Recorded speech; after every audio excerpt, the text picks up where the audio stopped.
ఈరోజే జ్యేష్ఠ బుధవారం, పైగా ద్వాదశి. ఎంతో పవిత్రమైన విశేషమైన రోజు. మరి ఇంతటి విశేషమైన రోజు ఈ కథను విన్నా, చదివినా, చెప్పినా, వినిపించినా జన్మల పాపాలు తొలగి కోటి జన్మల పుణ్యం వస్తుంది, సకల శుభాలు కలుగుతాయి. మరి ఆ కథ ఏంటో ఇప్పుడు ఈ వీడియోలో తెలుసుకుందాం. పూర్వకాలంలో పావన మిత్రుడు అనే పండితుడు సాయంకాలంలో వాతాపి గణపతి ఆలయ మండపంలో పిల్లలకు పెద్దలకు విఘ్నేశ్వరుడికి సంబంధించిన కథలను చెబుతూ ఉండేవాడు. మండపం గోడలపై విఘ్నేశ్వరుడి కథలు చిత్రాలుగా చిత్రితమై ఉన్నాయి. ఆ రోజు ఆ చిత్రంలో ఏనుగు గుహలో ఉన్న చిత్రాన్ని ఒక పిల్లవాడు గురువుకు చూపించి ఆ కథ చెప్పమన్నాడు. అప్పుడు పావనమిత్రుడు ఆ కథను చెప్పడం ప్రారంభించాడు. పూర్వకాలంలో ఒక నగరంలో కలహకంటి అనే ఒక స్త్రీ ఉండేది. ఆమె అసలు పేరు కలకంటి, కానీ ఆమె ఎప్పుడూ అందరితో కలహాలు పెట్టుకోవడం వల్ల ఆమెను అందరూ కలహకంటి అని పిలిచేవారు. కోడలు పుట్టింటి నుంచి ఎక్కువగా నగలు పట్టుకురాలేదని సాధింపుతో కోడల్ని రాచి రంపాలు పెట్టి చివరకు నిర్దాక్షిణంగా వెళ్ళగొట్టింది. కలహకంటి కోడలి పేరు సౌదామిని. అత్తగారైన కలహకంటి ఇంట్లోంచి వెళ్ళగొట్టడంతో పుట్టింటికి వెళ్ళలేక దారి తప్పి అరణ్యంలో పడి ఆకలితో పొట్ట మండిపోతూ ఉంటే ఒక వెలగ చెట్టు దగ్గర పడిపోయింది సౌదామిని. తాను పుట్టింటికి వెళ్ళి కూడా ప్రయోజనం లేదు. ఎందుకంటే తన పెళ్లికి చేయించిన నగలకే తండ్రి అప్పుల పాలయ్యాడు. ఇంకా నగలు పెట్టలేడు. అందువల్ల ఆ కీకారణ్యంలో చావడమే మేలు అనుకుంటూ ఉండగా చెట్టు నుంచి ఒక వెలగపండు రాలి దొర్లుకుంటూ ఆమె చేతి దగ్గర ఆగిపోయింది. ఆ వెలగపండు పట్టుకుని సౌదామిని లేచి కూర్చుంటూ ఉండగా భూమి దద్దరిల్లేలా ఒక పెద్ద ఏనుగు పరుగున రావడం కనిపించింది సౌదామినికి. సౌదామినికి చిన్నతనం నుంచి విఘ్నేశ్వరుడిపై గొప్ప భక్తి, విశ్వాసాలు కలిగి ఉంది. దాంతో ఆమె విఘ్నేశ్వరుని తలుచుకుని ఏనుగు పాదాల కింద పడి చావాలని ఏనుగుకి ఎదురు వెళ్ళింది. కాని ఏనుగు సౌదామిని చూసి ఆగిపోయింది. సౌదామిని చేతిలో ఉన్న వెలగపండును తొండంతో తీసుకుని తన నోట్లో వేసుకుని సౌదామిని దీవిస్తూ ఉన్నట్లుగా తొండంతో సౌదామిని చెయ్యి పట్టుకుని తిన్నగా ఒక పెద్ద గుహ దగ్గరకు తీసుకువెళ్ళింది. ఆ గుహకు అడ్డంగా ఉన్న ఒక పెద్ద రాయిని తొండంతో సునాయాసంగా పక్కకు లాగేసి ఆ గజరాజు లోపలికి వెళ్ళి కొంత సమయం అయ్యాక రత్నాల నగలను కట్టలు కట్టలుగా తొండంతో తీసుకొచ్చి సౌదామిని ముందు పడేసింది. అంతేకాదు ఆ ఏనుగు చంద్రహారాన్ని, కంఠాభరణాలను ఆమె మెడనిండా వేసి తండ్రి బిడ్డను బుజ్జగించి చెప్పినట్లుగా మిగతా నగలను ధరించి తక్కినవి మూటకట్టుకుని తీసుకుని వెళ్ళమని సైగ చేసింది. దీంతో సౌదామిని ఏనుగు చెప్పినట్లే చేసింది. దీంతో ఏనుగు సౌదామిని కళ్యాణనగరం దగ్గరలో విడిచిపెట్టి తిరిగి అడవిలోకి వెళ్ళిపోయింది. ఇక సౌదామిని అత్తగారింటికి చేరుకుంది. అత్తగారు సౌదామిని గడపలో చూడగానే బంగారు విగ్రహంలా నగలతో తలుక్కుమంటున్న దేదీప్యమానంగా మెరుస్తున్న కోడల్ని చూసి కలహకంటి నిర్గాంతపోయి తన్ని తాను సంభాళించుకుని కోడలిని ఇంటిలోకి తీసుకుని పోయింది. కోడలితో ప్రేమ నటించి మెల్లమెల్లగా ఆ నగలన్నీ కూడా ఎలా వచ్చాయో తెలుసుకుంది కలహకంటి. సౌదామిని కూడా అడవిలో జరిగిందంతా అత్తగారికి చెప్పింది. అంతా విన్న కలహకంటి ఏనుగుకి వెలగపండ్లు అంత ఇష్టమన్నమాట అని తలచి వెంటనే సంతకు వెళ్లి సంచి నిండా వెలగపండ్లు కొనుక్కు వచ్చింది. కలహకంటి బంగారం నింపుకుని రావడానికి ఒక గడ్డి గోతాన్ని భుజాన వేసుకుని వెలగపళ్లను సంచితో పెట్టుకుని బయలుదేరింది అడవిలోకి. అరణ్యంలో ప్రవేశించి కోడలు చెప్పిన గుర్తుల ప్రకారం ఎంత వెతికినా ఆమెకు వెలగ చెట్టు కనబడలేదు. దీంతో విసిగిపోయి ఒక చింత చెట్టు కింద చతికిలబడింది కలహకంటి. వెలగపండు తినాల్ని తీసినా ఎలాగో నిగ్రహించుకుని వెలగపండును చేత్తో ఎత్తి పట్టుకుని గొంతు సవరించి ఇలా పలికింది. ఏనుగా రావే, వెలగపండు తినవే, నగలన్నీ తేవే, నా కోరిక తీర్చవే. ఏనుగా రావే, వేగంగా రావే అంటూ భజనపాట మొదలుపెట్టింది. ఎంతసేపు పాట పాడినా ఏనుగు రాలేదు కాని అడవి దద్దరిల్లేలాగా గాండ్రుమని అరుపు వినిపించింది. అది ఏనుగు గీంకారం కాబోలు అనుకుని కలహకంటి సంతోషపడుతూ మెడచాచి చూడగా పెద్ద పులి దూకుతూ రావడం కనిపించింది. దీంతో కలహకంటి భుజం మీది గోతాన్ని వదలకుండా తిరిగి చూడకుండా పరిగెత్తి రొక్కుతూ ఆయాసపడుతూ ఒక ప్రదేశంలో పడిపోయింది. ఆ పడ్డం కూడా సరిగ్గా గుహ దగ్గరే పడింది. అదే నగలు ఉన్న వినాయక గుహ. ఆ గుహను చూసిన వెంటనే కలహకంటి తన అదృష్టానికి పొంగిపోతూ గుహలోపలికి వెళ్ళింది. గుహలో కుప్పలు తిప్పలుగా ఉన్న నగలు చూసి పిచ్చెక్కిన దానిలాగా తల మునిగేలాగా నగలన్నీ వేసుకుని గోతం నిండా నగలు కుక్కి మూతి కట్టి ఎత్తలేక ఎత్తి మొయ్యలేక మోస్తూ నడవలేక గుహ యొక్క ముఖద్వారం దగ్గరికి వచ్చేసరికి గుహ మూతబడిపోయింది. ఎదురుగా చీకటిలో ఎర్రగా మెరుస్తున్న కళ్ళతో తెల్లగా మెరుస్తున్న కోర పళ్ళతో పగలబడి నవ్వుతున్న పెద్ద బ్రహ్మ రాక్షసి చీకటిలా కనిపించింది కలహకంటికి. అప్పుడు ఆ రాక్షసి ఇలా పలికింది. ఓ కలహకంటి, నీవు కోడల్ని కాల్చుకుని తినే అత్తవే అయితే నేను అత్తను చిత్రహింసతో తినేసిన కోడల్ని. నా చరిత్ర చెబుతాను విను అంటూ ఇలా చెప్పడం మొదలుపెట్టింది. వెనకటికి నేను చురకత్తిలాంటి అందగత్తెను. అమ్మా నాన్న నాకు పెట్టిన పేరు కలహంస. కాపురానికి వెళ్ళాక నా నోటి ప్రతాపానికి నేను సంపాదించుకుని ఆర్జించుకున్న పేరు కలహ దుందుబి. నీవు ఎంత చెడ్డ అత్తవో! నా అత్త అంత ఉత్తమురాలు, పరమ సాధ్వురాలు. నేను కాపురానికి వెళ్ళి ఏడాది తిరగకుండాని నా మొగుడు ఇల్లు విడిచి దేశాల పాలయ్యాడు. అంటే నేనెంత ఉత్తమ ఇల్లాలనో ఊహించుకో ఒకసారి. నాకు నగలంటే పిచ్చి. ఇంత అంతా కాదు, బంగారు పంటలు పండే భూములు గడ్డలు అమ్మించి నగలు చేయించుకున్నాను. మా అత్త ముక్కుపులతో సహా అన్నీ నాకే ఇచ్చేసింది. అటువంటి అమాయకురాలైన అత్తను ఒక్క పూటైనా సరిగ్గా చూడలేదు, తిండైనా పెట్టలేదు. దీంతో నా అత్త చిక్కి శల్యమైపోయింది.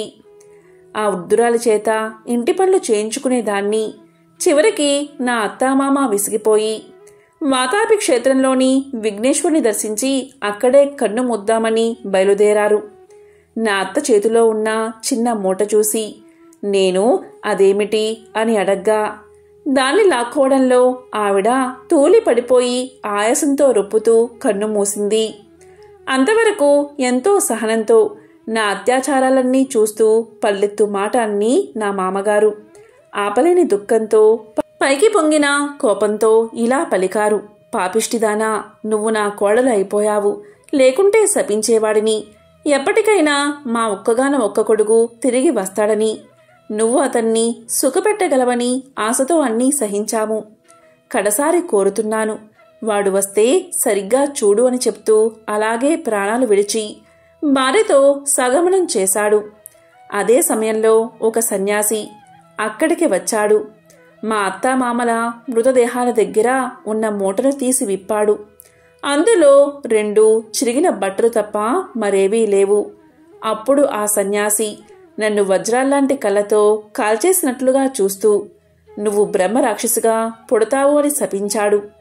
అంతే, ఆ తర్వాతే ఆ వృద్ధ దంపతుల ఉత్తరక్రియలు జరిపి వెళ్ళిపోయాడు. ఆ సన్యాసి ఎవరో కాదు, నా రూప విలాసాలకు పరవశించి నన్ను ఏరుకోరి చేసుకున్న నా భక్తే అని బ్రహ్మరాక్షసి తన వృత్తాంతాన్ని కలహకంటికి తెలియజేసింది. ఇంకా ఇలా పలికింది. నా నగల పిచ్చి, ధన వ్యామోహం నన్ను ఎంతవరకు ఈడ్చుకు వచ్చాయి అంటే నేను కొంతమంది గజదొంగలను చేరదీశాను. దొంగల రాణి అనిపించుకున్నాను. ఈ గుహలోనే దొంగలు గొప్ప గొప్ప నగలను పోగు చేస్తూ పోతూ ఉండేవారు. ఒకసారి ఆ నగలన్నీ నా సొంతం చేసుకోవాలని దొంగలకు విషభోజనం పెట్టాను. వాళ్ళు చచ్చే ముందు చావు తెగింపుతో కసిగా నన్ను ఇందులో ఉంచి గుహను పెద్ద బండతో కప్పేశారు. కలహకంటి ఇదే గుహలో ఆ నగల్ని దండాసుల్ని చూసుకుంటూ అలాగే మాడి కన్ను మూసి ఇలాగా భూతంలా పడి ఉన్నాను. నీకు బుద్ధి వచ్చేలాగా చేస్తే నా పిశాచ జన్మ శాపం తీరిపోతుందని గుహలోకి వచ్చిన ఏనుగు వల్ల తెలిసింది. ఏనుగు నీ కోడలికి ఇచ్చినవన్నీ కూడా అసలు నగలే. ఇప్పుడు నువ్వు పెట్టుకున్నవన్నీ కూడా అత్యాశ కొద్దీ పోగు చేసి గోత నిండా కట్టుకున్నవి ఏమిటో ఒకసారి చూసుకో అంది బ్రహ్మ రాక్షసి.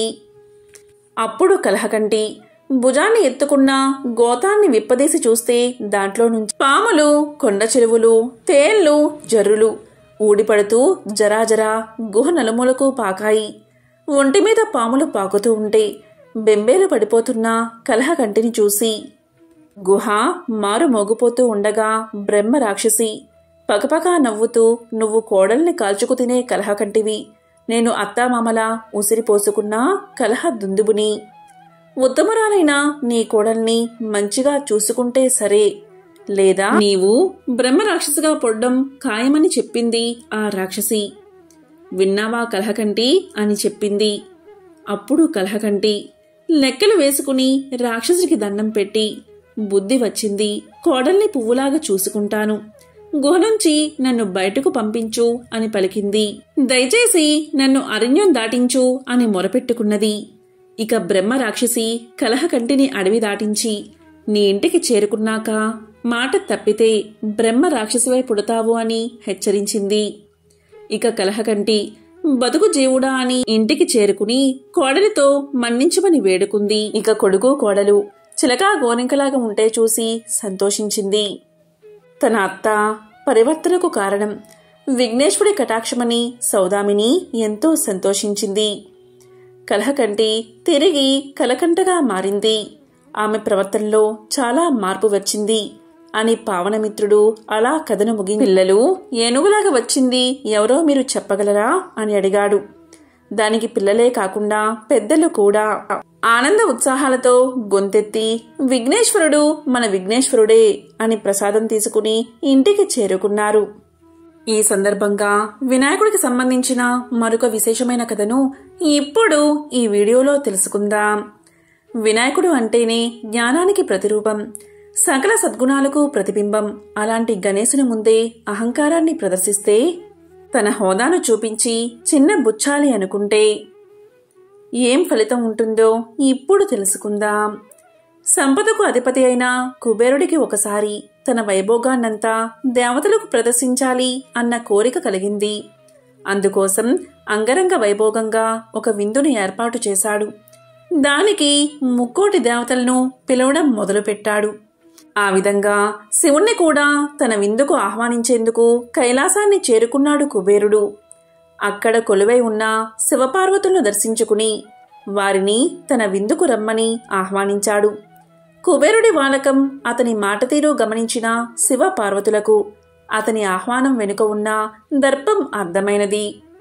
అప్పుడు వారు ఇలా పలికారు, కుబేరా, నీ విందుకు మాకు రావాలనే ఉంది, కాని బహుశా వీలుపడకపోవచ్చు. అందుకని మాకు బదులుగా మా కుమారుడైన వినాయకుణ్ణి పంపుతాము అన్నాడు పరమేశ్వరుడు.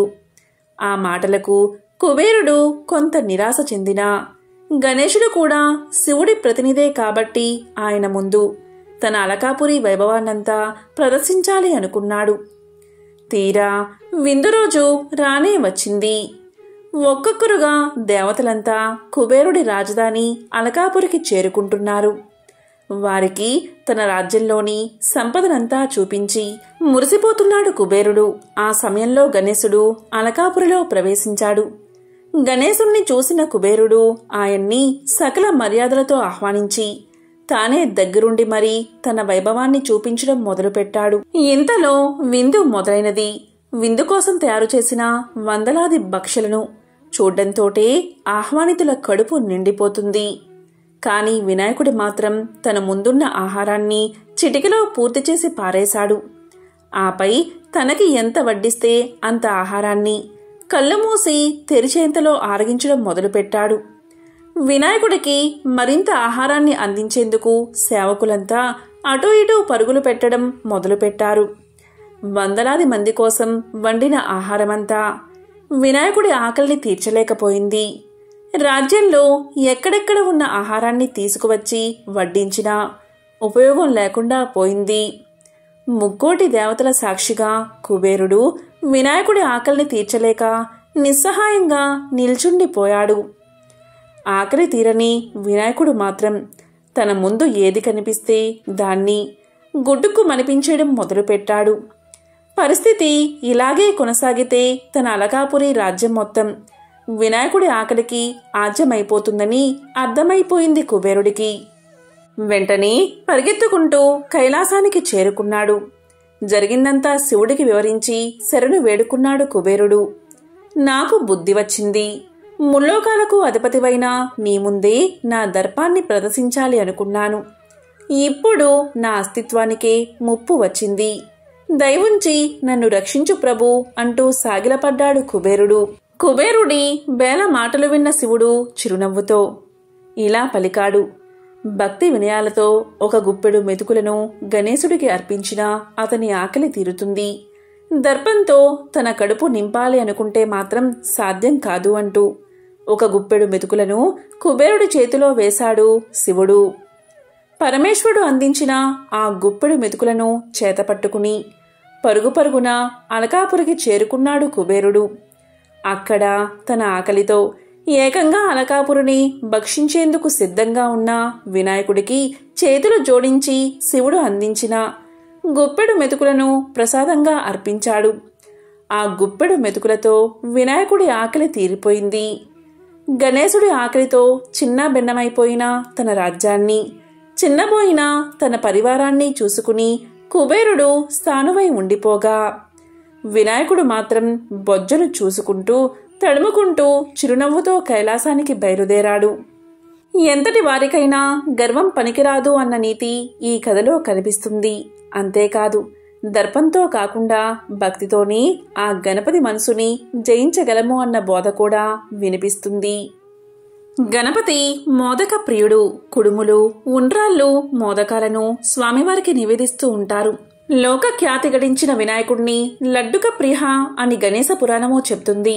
అందుకే వినాయకుడికి ఉండ్రాళ్ళు, కుడుములు, మోదకాలతో పాటు లడ్డూలను నివేదనగా సమర్పిస్తారు.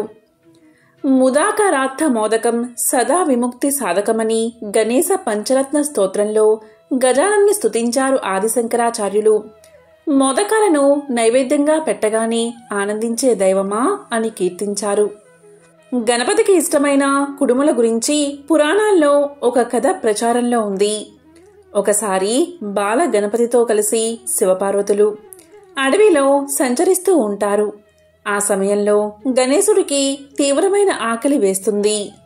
దీంతో వారంతా సమీపంలో ఉన్న అత్రి మహాముని ఆశ్రమానికి చేరుకుంటారు. శివపార్వతులకు గణేశుడికి ఘనమైన ఆతిథ్యాన్ని ఇస్తారు అత్రి మహర్షి, అనసూయాదేవి దంపతులు. ఆకలిగా ఉన్న బాల వినాయకుడికి పంచభక్ష పరమాణాలు చేసి వడ్డిస్తుంది అనసూయాదేవి. ఎంత తిన్నా బొజ్జ గణపయ్య ఆకలి తీరదు. అప్పుడు ఆ ఇల్లాలు వరిపిండితో చేసిన కుడుము ఒకటి ఇస్తుంది. అది తినగానే గణపతి యొక్క బొజ్జ నిండి 21 సార్లు తేంచాడట. అప్పట్నుంచి 21 కుడుములు, 21 ఉండ్రాళ్ళు గణపతికి నైవేద్యంగా పెట్టి ఒక్కోటి గణపతికి ఇచ్చి 10 చొప్పున దానం చేసి మిగతా వాటిని ప్రసాదంగా తినే సాంప్రదాయం ఏర్పడిందని చెబుతారు. వినాయక మండపాల్లో కుడుములకు ప్రతిగా లడ్డూను స్వామివారికి సమర్పించే ఆచారముంది. శివపార్వతుల తనయుడైన గణేశుణ్ణి ఆరాధించకుండా ఏ పనిని ప్రారంభించరు.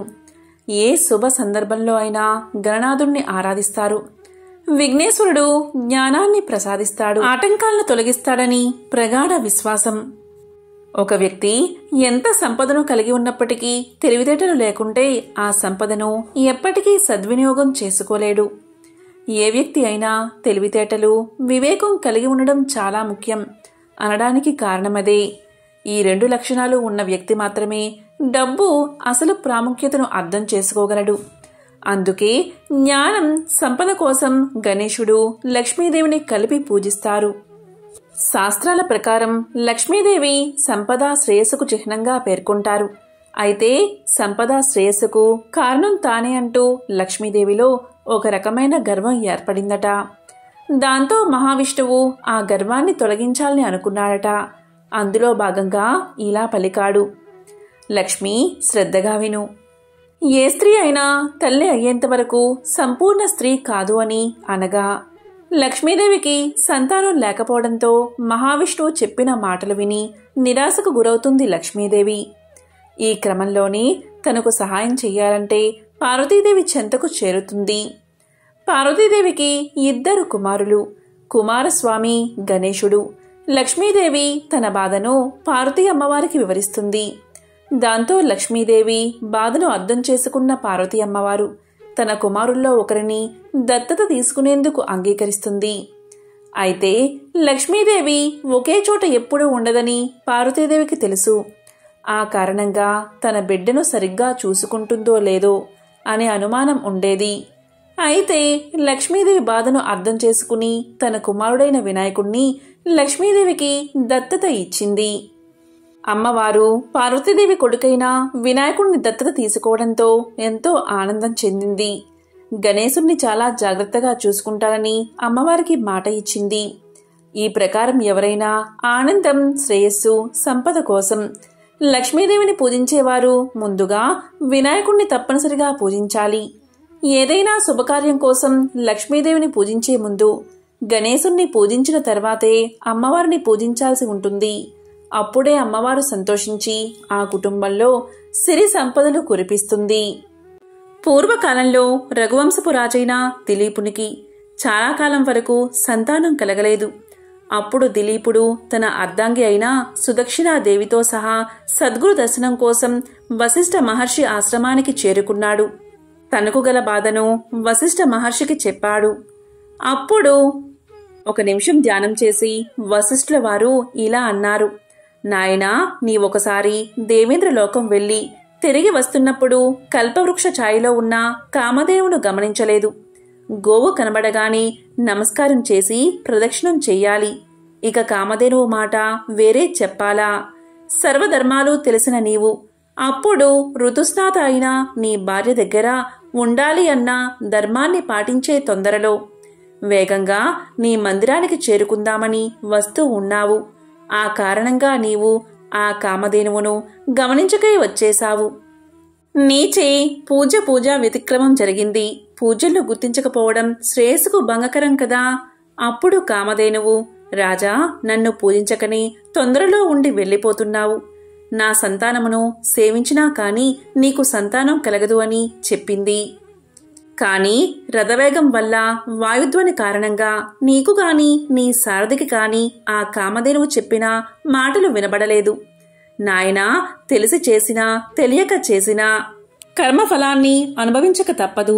చేసిన తప్పును సరిదిద్దుకుని ప్రగతి పదంలో నడిచేవాడు ఉత్తముడు. కాబట్టి నీవు గోసేవ చేసి శ్రేయస్సును పొందు. వరుణుని యజ్ఞంలో పాలు, నెయ్యి, ధనధాన్యాలు సమకూర్చుటకై కామధేనువు పాతాళ లోకానికి వెళ్ళింది. ఆ గోమాత తిరిగి వచ్చేంత వరకు ఆమె సంతానమైన ఈ నందిని ధేనువును సేవించి తరించు. ఇలా వశిష్ఠుల వారు హితవు చెప్తూ ఉండగాని ఆ నందిని ధేనువు రానే వచ్చింది. దిలీపుడు పరమసాధ్వి అయిన సుదక్షిణాదేవి ఆ నందిని ధేనువును సేవించడం ప్రారంభించారు. ఆ రాజదంపతులు నందిని ధేనువును నీడలాగా అనుసరించి సేవించారు. ఆ ధేనువు నిల్చుంటే నిల్చుని, కూర్చున్నా కూర్చుని, నీళ్లు తాగితే తాగి ఆ నందిని ధేనువును ఆరాధించారు. ఇలా 21 రోజులు ఆ రాజదంపతులు ధేను వ్రతాన్ని పరమభక్తితో చేశారు. వారి సేవకు సంతోషించిన నందిని ధేనువు వారి భక్తిని పరీక్షిద్దామని హిమాలయాలలో ఒక గంభీర బిలంలోకి ప్రవేశించింది. త్రుటిలో ఒక సింహం ఆ హోమధేనువు మీద పడబోయింది. వెంటనే రాజు ఆ ధేనువును కాపాడ్డానికి ధనుర్బాణాలు తీయబోయాడు. కాని ఆశ్చర్యం, చిత్రపటంలోని వీరుడిలాగా ఉండిపోయాడు. ఆ సింహం మాయ వల్ల స్థానువుగా ఉండిపోయాడు. ప్రగల్భంగా అప్పుడు సింహం ఇలా పలికింది. రాజా, గిరిజాధిపతి ఆజ్ఞ పొంది నేనీ పరిసరాల్లో విహరిస్తున్నాను. శివ కింకరుడును. నా మీద నీ శక్తులేమీ పనిచెయ్యవు. నేను మామూలు సింహాన్ని కాదు. ప్రతిరోజు పరమేశ్వరుడు నందిని ఆరోహించేటప్పుడు నన్ను పాదపీఠికగా వినియోగించి అనుగ్రహిస్తాడు. నేను నికుంభ మిత్రుడైన కుంభోదరుడును. పార్వతీదేవికి పుత్రప్రాయమైన ఈ దేవదారు వృక్షాన్ని కాపాడడానికి పరమశివుడు నన్నిక్కడ నియమించాడు. ఈ ప్రాంతానికి వచ్చే ఏ మృగాన్నైనా భక్షించే అధికారం నాకు ఉంది. నా పరాక్రమం, బాహుబలం వృధా అవుతున్నాయే. ఈ నందిని ధేనువును కాపాడలేకపోతున్నాని అని అనుకుంటున్న రాజు, నేను కుంభోదరుడను, శివ కింకరుడను అన్న మాటలు వినగానే కొంచెం కుదుటపడ్డాడు.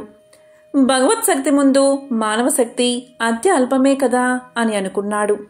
ఆ కుంభోదరునితో ఇలా పలికాడు: ఓ దివ్య సింహమా, సృష్టి స్థితిలయకారకుడైన ఆ పరమేశ్వరుడు నీకు వలే నాకు కూడా పరమ పూజ్యుడు. కాని హోమధేనువైన ఈ నందిని కాపాడ్డం ధర్మమే కదా. మనిద్దరికీ శ్రేయోదాయకమైనది చెప్తాను. నా ఈ శరీరాన్ని ఆహారంగా స్వీకరించి నా గురుధనమైన ఈ నందిని ధేనువును విడిచిపెట్టు అన్నాడు రాజు. ఇది వినగానే కుంభోదరుడు నవ్వి, ఓ రాజా, నీవు చాలా మూఢుడివలే ఉన్నావు. నీవు ఈ భూమండలానికి ఏకఛత్రాధిపతివి. యవ్వనంలో ఉన్న మన్మథాకారుడవి. ఒక్క గోవు కోసం అన్నీ వదులుకుంటావా? అల్ప కారణానికి అధిక మూల్యం ఎందుకు చెల్లిస్తావు? ఈ ఆవు కాకపోతే ఇలాంటివి కోటి మీ గురువుగారికి ఇవ్వవచ్చు. నీ పాలనలో సుఖంగా ఉండే కోట్లాది ప్రజలను అనాథలు చేసి ఈ గోవు కోసం శరీర త్యాగం చేస్తావా? నీకు ఎట్టి అపకీర్తి రాదు, గురుద్రోహం అంటదు అని పలికాడు. దిలీపుణ్ణి ప్రలోభ పెడదామని. అది విని ధర్మాత్ముడైన దిలీపుడు, ఆపద నుంచి రక్షించేవాడే క్షత్రియుడు, అంటే క్షత్రము నుంచి రక్షించేవాడే క్షత్రియుడు. అట్లు చెయ్యనివాడు రాజు ఎలా అవుతాడు? అదీ కాక ఎదురుగా హింస జరుగుతూ ఉన్నా కాపాడకుండా చూస్తున్నా ప్రాణాలు ఎందుకు? ఓ శివ కింకరుడా, నీవు దేవతామూర్తివి. నా శరీరాన్ని స్వీకరించి ఈ ధేనువును విడిచి నా ప్రార్థన మన్నించు అని పలికాడు మహారాజు. ఎలాగో చివరికి ఒప్పుకున్నది సింహం. స్థానువుగా ఉన్న రాజు మామూలుగా కదలగలిగాడు. తన్ని తాను సింహానికి అర్పిద్దామని మోకాళ్లపై కూర్చుని తల వంచుకుని సింహం వేటుకై ఎదురుచూస్తున్న దిలీపుడి మీద పుష్పవృష్టి కురిసింది. నందిని ధేనువు అప్పుడు దివ్య ఆకృతి దాల్చి ఇలా పలికింది: రాజా, వశిష్ఠ మహర్షి తపశక్తి వల్ల నన్ను ఈ సింహమే కాదు, విశ్వంలో ఏ శక్తి హాని కలిగించలేదు. నిన్ను పరీక్షిద్దామని ఇలా చేశాను. నీ భక్తితో నన్ను మెప్పించావు. దివ్యమైన నా క్షీరాన్ని స్వీకరించు, సంతానవతుడివి అవుతావు అన్నది నందిని ధేనువు. అప్పుడు ధర్మజ్ఞుడైన దిలీపుడు ఇలా అన్నాడు: తల్లి, నీ కరుణ అమోఘం. నన్ను నా అర్ధాంగిని ధన్యుల్ని చేశావు. లేగదూడ నీ పాలకై ఎదురుచూస్తుంది. మహర్షులు యజ్ఞార్థం నీ క్షీరానికై నిరీక్షిస్తూ ఉంటారు. వారు తీసుకున్న తర్వాత మిగిలిన దానిలో 6వ వంతు తీసుకుంటాను. ధర్మాత్ముడైన రాజు ప్రజల నుంచి 6వ వంతు మాత్రమే కప్పంగా తీసుకుంటాడు అని రాజు పలకగా తదేతి అని ఆశీర్వదించింది నందిని. ధేనువ్రత మహిమ వల్ల రఘుమహారాజును పుత్రునిగా పొందినాడు దిలీపుడు. ఒకనాడు పరీక్షిత్ మహారాజు దివ్య యాత్ర చేస్తున్న సందర్భంలో ఒక ఆశ్చర్యకరమైన విషయాన్ని చూశాడు. అది ఏంటి అంటే, ఒంటి కాలు కలిగిన ఎద్దు ఒకటి నిల్చుని ఉంది. దాని ముందు ఒక ఆవు ఏడుస్తూ ఉంది. అప్పుడు ఆ ఎద్దు, ఎందుకు ఏడుస్తున్నావు అని ఆవును ప్రశ్నిస్తుంది.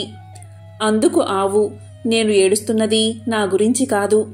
ఆ కలి ప్రభావం చేత దేవతలకు, ఋషులకు, పితృదేవతలకు, నీకు, నాకు, గోవులకు, వర్ణాశ్రమాలకు బాధ కలుగుతుంది కదా, అందుకే బాధపడుతున్నాను అని సమాధానం చెప్పింది. అదంతా చూసిన మహారాజు ఇలా అనుకున్నాడు: ఒక కాలు మీద ఎద్దు ఎలా నిలబడగలదు? దాన్ని చూసి ఆవు బాధపడ్డం ఏమిటి? అంటే అక్కడ ఉన్నది మామూలు ఆవు, ఎద్దులు కావు అనుకున్నాడు. ఆ ఆవు భూదేవి, వృషభమే ధర్మదేవత. శ్రీకృష్ణుడు అవతారం చాలించిన తర్వాత కలియుగం ప్రారంభమైన సమయంలో కలి ప్రవేశించినప్పుడు ఆ కలిపురుషుడి ప్రభావం వల్ల ధర్మం యొక్క సత్యము, శౌచము, తపస్సు, దయ అనే 4 పాదాలలో 3 నశించి ఒక కాలు మాత్రమే మిగిలినందుకు ఆ భూదేవి ఏడుస్తుంది. నశించిపోయిన 3 పాదాలు శౌచము, తపస్సు, దయ మిగిలింది సత్యము, ఎన్నటికీ నశించదు. ఈ విధంగా ఆవు దుఃఖిస్తూ ఉండగా అపారమైన కోపం కలవాడు, దండం చేతిలో ఉన్నవాడు, రాజు ఆకారంలో ఉన్నవాడు ఒకడు వచ్చి ఆవును తన కాలితో తన్నాడు. ఆ ఆవు వెంటనే కింద పడిపోయింది. తరువాత ఒంటికాలితో ఉన్న ఎద్దును కూడా తన్నాడు. అది కూడా కింద పడింది. కింద పడిన వాటిని తన చేతిలోని దండంతో విపరీతంగా కొట్టడం మొదలుపెట్టాడు. వాటికి కళ్ళ నుంచి నీళ్లు కారుతున్నాయి. దూరంగా ఇదంతా చూసిన పరీక్షిత్ మహారాజు అతని దగ్గరకు చేరుకున్నాడు. ఆ గోవును గోమాతగాను వృషభాన్ని ధర్మంగా గుర్తుపట్టి, అమ్మా, మీకు ఇలాంటి పరిస్థితి రావడానికి కారణం ఎవరు? మీకు 3 కాళ్ళు లేకపోవడానికి కారణం ఎవరు? ఎంతటి వారైనా సరే నేను వారి చేతులు నరికివేసి మిమ్మల్ని కాపాడతాను, చెప్పండి అని పలికాడు. అందుకు గోమాత ఇలా పలికింది. కొందరు కాలమన్నారు, కొందరు కర్మ అన్నారు, కొందరు ఇది యుగ సంధి అన్నారు, ఏవేవో కారణాలు చెప్పారు. ఏది ఏమైనప్పటికీ ధర్మం యొక్క పాదాలు తెగిపోయాయి అని పలికింది. పరీక్షిత్ మహారాజు గోవును బాధపెట్టిన వాడి గురించి వెతుకుతూ ఉండగా ఒకడు వచ్చి గబాలున పరీక్షిత్ మహారాజు యొక్క పాదాల మీద పడి ఇలా అన్నాడు. అయ్యా, రక్షించండి, నేనే నరికేశాను ఆ పాదాలు అన్నాడు. నన్ను కలిపురుషుడు అని పిలుస్తారు. నేను రావడం వల్లే ధర్మానికున్న 3 పాదాలు తెగిపోయాయి. ఈ కలియుగంలో నేను నిలబడాలంటే ధర్మం నశించాలి. అందుకు అనువుగా భగవంతుడే తన అవతారం ధరించాడు. కాని ఇంకా సరిగ్గా నా ప్రభావాన్ని చూపకముందే నన్ను మీరు ఆపుతున్నారు. నేను ఎక్కడికి వెళ్తే అక్కడికి మీరు ధనుర్బాణాలు పట్టుకుని నిల్చుంటున్నారు. ఇలా కాదు, నాకు అవకాశం ఇవ్వండి. నువ్వు ఫలానా చోట ఉండు అని చెప్పండి, నేను అక్కడే ఉంటాను. అంతేకాని నేను వెళ్లిన చోటల్లా మీరు అడ్డంగా నిలబడితే యుగధర్మం నెరవేరదు. ఇది కలియుగం.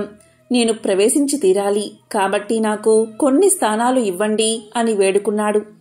దానికి పరీక్షిత్ మహారాజు ఇలా అన్నాడు.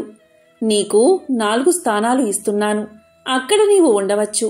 మొదటిది జోదశాలయందు నీవు ఉండవచ్చు. రెండవది మద్యపానశాల. అక్కడ నీవు స్వేచ్ఛగా తిరుగుతూ ఉండు. అదేవిధంగా ధర్మానికి కట్టుబడని స్త్రీ పురుషుల ఇంట్లో నీవు ఉండవచ్చు. ఇక 4వ స్థానం వచ్చేసి జీవహింస జరిగే ప్రదేశాల్లో నీవు ఉండవచ్చు అని పరీక్షిత్ మహారాజు చెప్పాడు. అది విని కలిపురుషుడు ఇలా పలికాడు. అయ్యా, మీరు 4 స్థానాలు నాకు ఇచ్చారు, కాని అక్కడ నేను నిలబడ్డానికి వీలులేదు. ఎందుకంటే పరీక్షిత్ మహారాజు యొక్క పరిపాలనలో వాటి జోలికి ఎవ్వరూ వెళ్లరు. కనుక నాకు మరొక స్థానాన్ని ప్రసాదించండి అని అడిగాడు. అందుకు పరీక్షిత్ మహారాజు ఇలా అన్నాడు. సరే, 5వ స్థానం వచ్చేసి బంగారం. అక్కడ కూడా నీవు ఉండవచ్చు అని పలికాడు పరీక్షిత్ మహారాజు. అది విని కలిపురుషుడు ఇలా అన్నాడు. చాలు మహానుభావా, చాలు మహాప్రభు, చాలు అని నమస్కారం చేసి అక్కడ్నుంచి వెళ్లిపోయాడు. ఆ ఒక్క మాట వల్లే పరీక్షిత్ మహారాజు అంతమైపోయాడు. ఎందుకంటే మహారాజు ఒంటి నిండా బంగారమే. దీంతో కలి పరీక్షిత్ మహారాజులోకి ప్రవేశించాడు. ఆ విధంగా కలి ప్రభావం వల్ల పరీక్షిత్ మహారాజు ఏమయ్యాడో ఇప్పుడు చూద్దాం. పరీక్షిత్ మహారాజు ధర్మం, అర్థం, కామం అనే పురుషోత్తాలు అతిక్రమించకుండా, ప్రజలకి ఏ కష్టమూ కలగకుండా భూమి మీద ఉన్న ప్రజలందరినీ కాపాడుతూ 60 సంవత్సరాలు రాజ్య పాలన చేశాడు. ఒకరోజు ఆ మహారాజు అడవికి వెళ్లి పెద్ద పెద్ద జంతువుల్ని వేటాడుతున్నాడు. తన బాణంతో దెబ్బతిని పారిపోతున్న లేడిని తరుముకుంటూ చాలా దూరం వెళ్లిపోయాడు. ఇదంతా కలి ప్రభావం వల్ల జరుగుతుంది. అలా లేడిని వెంటాడుతూ ఒకచోట తపస్సు చేసుకుంటున్న సమీక మహర్షి దగ్గరకు వెళ్లి ఇలా పలికాడు. ఓ మహర్షి, బాణం దెబ్బతిన్న లేడి ఇటువైపుగా వచ్చిందా అని అడిగాడు. తపస్సులో ఉన్న మహర్షికి అది వినిపించలేదు. అతని ప్రశ్నకి మహర్షి సమాధానం చెప్పలేదు.